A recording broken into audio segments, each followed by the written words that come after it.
شہزاد کو آصف کی موت کا پتہ تھا، اسی لیے وہ ایلی کے متعلق فکر مند تھی۔ وہ دن میں کئی ایک بار فرحت کے ہاں آتی تاکہ ایلی کا پتہ لگائے۔ ہر بار وہاں آنے کے لیے وہ نئے سے نیا بہانہ تلاش کرتی اور ہر بار فرحت طنز بات کرتی جسے سن کر شہزاد ہنس دیتی۔ پھر وہ ایلی کے قریب آ جاتی۔ کہو جی، کیا ابھی تک جنون نہیں گیا؟ وہ ہنس کر پوچھتی۔ ایلی مسکرا دیتا۔ جنون بھی کبھی جاتا ہے۔ اچھے امرتسر گئے تم، اب چارپائی کو چھوڑنے کا نام ہی نہیں لیتے۔ وہ ہنسی۔ لے، ہاجرہ کہتی، وہ تو اس حالت میں بھی تمہاری طرف جانے کے لیے بےتاب رہتا ہے۔ پتہ نہیں، فرحت مسکرانے لگی۔ شہزاد نے کیا جادو کر رکھا ہے ہم سب پر؟ جادو تو ہوگا، شہزاد آنکھیں چمکا کر کہتی۔ مجھے بھی سکھا دو، فرحت بات بدلنے کی کوشش کرتی۔ یہ منہ اور مسور کی دال، تم سے تو اتنا ہو نہیں سکتا کہ خاوند کو کابل سے بلوا سکو۔ سچ کہتی ہو، فرحت جل کر کہتی۔ یہ منہ اور مسور کی دال۔ شہزاد آنکھیں چمکاتی۔ خالی منہ سے کیا ہوتا ہے؟ بڑی بڑی شکل و صورت والیاں اپنا سا منہ لے کر رہ جاتی ہیں۔ پھر وہ بات بدلتی۔ یہ ایلی پڑے پڑے کیا سوچتا رہتا ہے؟ تمہارے متعلق ہی سوچتا ہوگا، فرحت پھر وار کرتی۔ کیوں ایلی میرے متعلق سوچتے ہو؟ شہزاد ایلی پر وہی نگاہ ڈالتی۔ جواب دو۔ ہاں، تمہارے متعلق، ایلی ہنستا۔ اب کی بار آ لیں وہ، ان سے شکایت کروں گی، پھر مکر نہ جانا، شہزاد سنجیدگی سے کہتی۔ ان کو تو تم نے جان بوجھ کر باہر بھیج رکھا ہے، فرحت چیختی۔ ہے نا، شہزاد ہنستی۔ اب تو مجھے مانو گی نا؟ اب تو بہت دیر ہو گئی، کب آئے گا شریف؟ ہاجرہ بات بدلنے کی خاطر پوچھتی۔ کیا معلوم کب آئیں گے، شہزاد مسکرائی۔ شریف کا نام سن کر ایلی کا احساس گناہ جاگ جاتا، اس کے سینے پر ایک ٹھیس لگتی اور وہ مزید سوچ میں پڑ جاتا۔ سوچ بچار۔ امرتسر سے واپسی کے بعد 4 دن ایلی نے چارپائی پر گزار دیے۔ ویسے تو وہ چل پھر سکتا تھا اور شہزاد کی طرف جا سکتا تھا، مگر اس نے جان بوجھ کر ادھر جانے سے احتراز کیا۔ ادھر جانے میں رکھا ہی کیا تھا؟ وہاں شہزاد کے قریب پہنچ کر تو وہ بالکل ہی معدوم ہو جایا کرتا۔ پھر ادھر جانے سے فائدہ؟ اس سے تو یہی بہتر تھا کہ وہ ادھر نہ جاتا تو شہزاد بار بار فرحت کی طرف آیا کرتی۔ اس کی نگاہ کی اس اذیت و بے التفاتی سے نجات ملی ہوتی تھی۔ مسلسل سوچ بچار کے بعد ایلی کے ذہن میں ایک خیال آیا۔ خوشی سے وہ اچھل پڑا اور پھر اطمینان سے تفصیلات پر غور کرنے لگا۔ واہ واہ، کیا تجویز ہے! وہ حیران تھا کہ یہ خیال اسے پہلے کیوں نہ آیا۔ پھر از سر نو اس کے دل میں خدشات پیدا ہونے لگے۔ اگر شہزاد نے برا نہ مانا تو، اگر وہ ناراض ہو گئی تو، اگر کسی نے دیکھ لیا تو، اگر بات شریف تک پہنچ گئی تو۔ شہزاد تیسری منزل پر چوبارے میں رہتی تھی، لیکن سب سے نچلی منزل میں دیوڑی سے ملحقہ ایک بیٹھک بنی ہوئی تھی جو شریف کے قبضے میں تھی اور جہاں انہوں نے گھر کا سامان بند کر رکھا تھا۔ بیٹھک عرصہ دراز سے بند پڑی تھی۔ کبھی کبھار شہزاد وہاں کوئی چیز رکھنے یا لانے کے لیے جایا کرتی تھی۔ ایلی نے بیٹھک میں کپڑے کی آرام کرسیاں رکھی ہوئی دیکھی تھیں۔ دوپہر کو جب شہزاد آئی تو چپکے سے اس کی چابیاں اڑا لی۔ جب وہ چلی گئی تو وہ چپکے سے اٹھا۔ شہزاد کی بیٹھک کا قفل کھلا اور کمرے میں داخل ہو کر اس نے ایک کھڑکی کے اندر سے چٹخنی کھول دی، لیکن پٹ جوں کے توں رہنے دیے۔ پھر بیٹھک کے دروازے پر تالا لگا کر واپس آ گیا۔ اگلے روز جب شہزاد آئی اور حسب معمول قریب آ کر زیر لب بولی، ادھر نہ آؤ گے کیا؟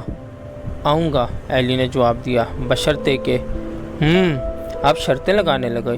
شہزاد نے آنکھیں چمکا کر کہا۔ ہاں، وہ مسکرایا، شرطیں ہی لگائیں گے۔ اچھا، شہزاد ہنسنے لگی، کیا شرط ہے؟ وہاں میں کپڑے کی ایک آرام کرسی میں بیٹھوں گا، ایلی نے معصوم انداز سے کہا۔ بس اتنی سی بات ہے؟ میں ابھی جانو کو بھیجتی ہوں، نیچے سٹور میں وہاں رکھی ہیں 2 کرسیاں، ابھی لے آئے گی، یہ کون سی بڑی بات ہے؟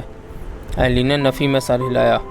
جانو کو نہ بھیجنا، وہ باتیں بنائے گی، خواہ مخواہ تانے دے گی۔ اچھا تو، شہزاد بولی، میں خود لے آتی ہوں، اتنی سی بات تھی۔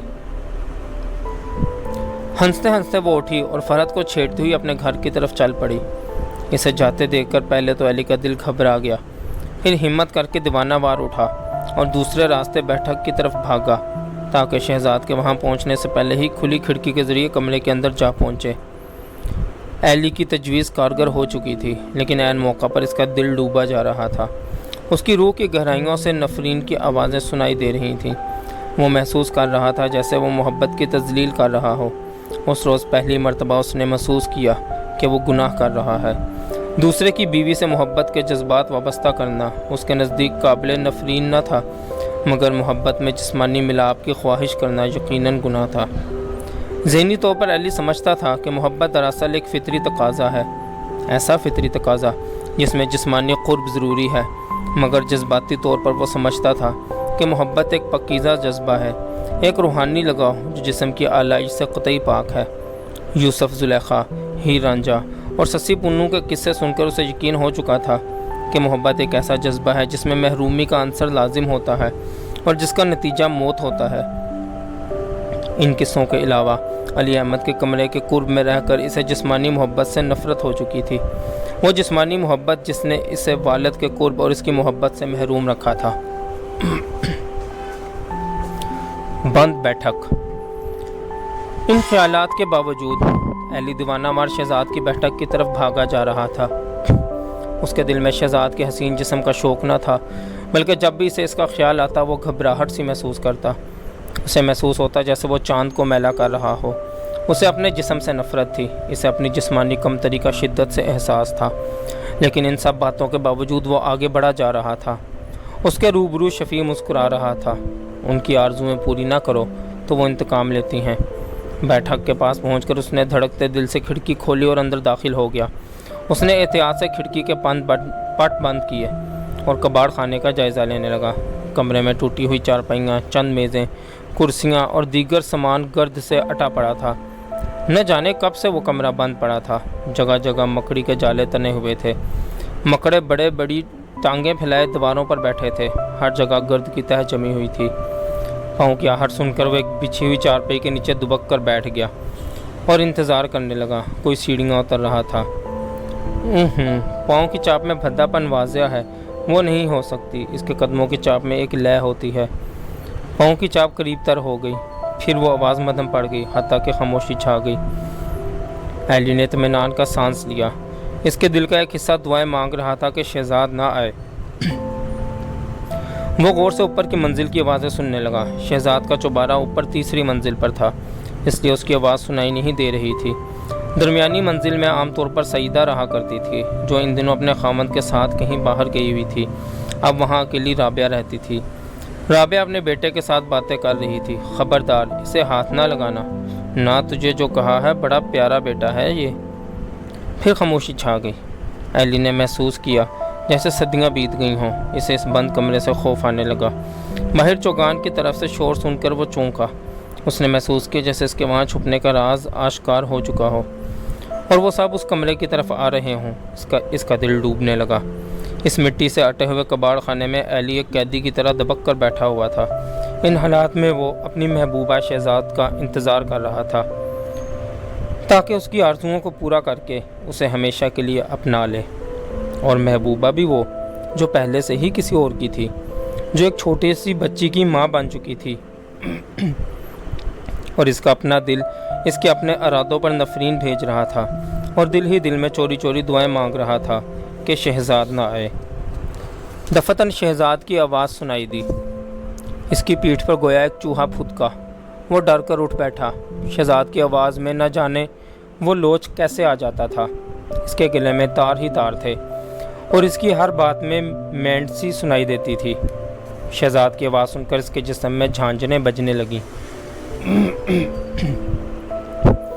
مگر اس وقت وہ آواز اسے یوں سنائی دی جیسے موت کی گھنٹی بج رہی ہو۔ ایلی کا حلق خشک ہو گیا، دل میں دھمکی بجنے لگی اور جسم منو بوجھل ہو گیا۔ کیا ہو رہا ہے رابعہ؟ اوپر کی منزل سے شہزاد کی آواز سنائی دی۔ کہاں جا رہی ہے تو؟ رابعہ نے پوچھا چابیوں کا گچھا اٹھائے۔ ذرا نیچے بیٹھک میں جا رہی ہوں، کچھ چیزیں لانے کے لیے۔ جانو کو بھیج دیتی، وہاں تو 1 منٹ کے لیے ٹھہرا نہیں جاتا، رابعہ کہہ رہی تھی۔ جانو باہر گئی ہے، شہزاد بولی، تو انتظار کر لیا ہوتا۔ شہزاد ہنسی، وہ کہاں کرتی ہے ایسے کام؟ یہ کہتے ہوئے وہ سیڑھیاں اترنے لگی۔ اپنے احساس کمتری کو دبانے کے لیے، احساس گناہ کو معطل کرنے کے لیے اور اس آنے والے خطرے کا مقابلہ کرنے کے لیے صرف ایک طریقہ تھا جیسے گھرے ہوئے کبوتر کے لیے عقاب سے بچنے کا ایک ہی طریقہ ہوتا ہے، وہ مڑ کر عقاب پر جھپٹتا ہے اور یہ حقیقت بھول جاتا ہے کہ وہ ایک کبوتر ہے۔ جوں جوں آواز قریب تر ہوتی گئی، ایلی اپنے آپ میں وہی خود ساختہ وحشت پیدا کرنے کی صحیح کرتا رہا۔ اس کی آنکھیں سرخ ہوتی گئیں، بند جوش سے تھرکنے لگا، اور وہ بھول گیا کہ وہ ایلی ہے۔ اس نے سن رکھا تھا کہ ایسے حالات کا مردانہ وار مقابلہ کرنا چاہیے، اور مرد وہ ہوتا ہے جس میں وحشت اور بربریت ہو۔ وحشت اور بربریت عورتوں کو محبوب ہوتی ہے۔ دروازہ کھلا، شہزاد اندر داخل ہوئی۔ ایلی بجلی کی سی تیزی سے اپنی جگہ سے نکلا اور لپک کر اندر سے کنڈی لگا دی۔ شہزاد نے ڈر کر ایک ہلکی سی چیخ ماری۔ کنڈی لگانے کے بعد وہ شہزاد کے روبرو کھڑا ہو گیا۔ ایک ساتھ کے لیے وہ گھبرا گئی، مگر اسے پہچان کر مطمئن ہو کر بولی، تم یہاں؟ ایلی کی خاموشی اور وحشت بھرے انداز کو دیکھ کر وہ اثر نو گھبرا گئی۔ یہ سب کیا ہو رہا ہے؟ وہ بولی، تمہیں کیا ہو گیا ہے؟ ایلی جواب دیے بغیر اس کی طرف بڑھا۔ پاگل ہو گئے ہو کیا؟ وہ زیر لب چلائی۔ وہ سمجھتی تھی کہ ایلی اس پر حملہ کرنے والا ہے۔ اسے معلوم نہ تھا کہ دراصل وہ اپنی شدید کمتری کی خفت مٹانے کی ناکام کوشش کر رہا ہے، اور اپنا روپ چھپانے کے لیے اس نے شیر کی کھال پہننے کی مضحکہ خیز کوشش کی ہے۔ خدا کے لیے، وہ چلائی، ہٹ جاؤ، یہ کیا دیوانگی ہے؟ وہ چپ چاپ آگے بڑھتا گیا۔ ضرور تم پاگل ہو گئے ہو، وہ بولی، تم اپنے حواس میں نہیں ہو۔ ہاں، ایلی نے بھیانک آواز میں جواب دیا، نہیں ہوں۔ ایلی، کوئی سن لے گا، دیکھ لے گا، پاگل نہ بنو، پاگل نہ بنو، پاگل نہ بنو، پاگل نہ بنو۔ ایک رنگین دھندلکا ایلی کے قریب تر آتا گیا، اور قریب اور قریب، اور وہ دیوانہ وار اس کی طرف بڑھتا گیا۔ اس کے ہونٹ شہزاد کا خون چوسنے کے لیے جونک کی طرح آگے بڑھے۔ ہاتھ، بازو، منہ، سر، جسم، وہ دیوانہ وار اس کے جسم کا ایک ایک حصہ چومنے لگا۔ پہلے تو شہزاد نے اپنے آپ کو اس کی گرفت سے چھڑانے کی کوشش کی، پھر وہ تھک کھا کر ایک لاش کی طرح میز پر گر پڑی۔ بھیانک خاموشی طاری ہو گئی۔ ایلی نے محسوس کیا جیسے اس کی وحشت ختم ہوئی جا رہی ہو۔ اس نے دیوانہ وار بھٹی میں نیا ایندھن دھکیلنے کی کوشش کی۔ چرار چرار، ریشمی کپڑے کے پھٹنے کی آواز آئی۔ ایلی، پاگل نہ بنو۔ ایک بار پھر مرمنی جسم میں حرکت ہوئی، پاگل نہ بنو۔